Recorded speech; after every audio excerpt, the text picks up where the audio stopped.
Hello सबैजनालाई नमस्कार अनि स्वागत छ है त युट्युब च्यानल नेपा ब्लग्समा। सबैलाई हार्दिक स्वागत छ र आज चाहिँ हेर्नु होला है त। म चाहिँ यता सोलुखुम्बुको सदरमुकाम नजिकै छु अहिले। अनि यस्तो छ मौसम आजको। सबैजना हेर्नु होला। यस्तो खुलेको छ कि सोलुमा मौसम होइन। हिजो नै मैले भनेको थिएँ तपाईँलाई।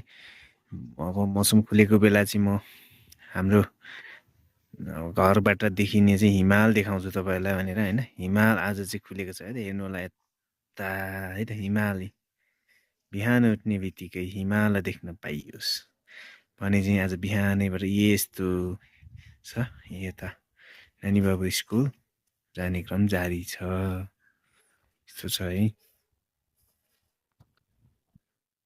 हेर्नु होला। नुम्बर हिमाल यसरी खुलेको छ है त। यस्तो छ।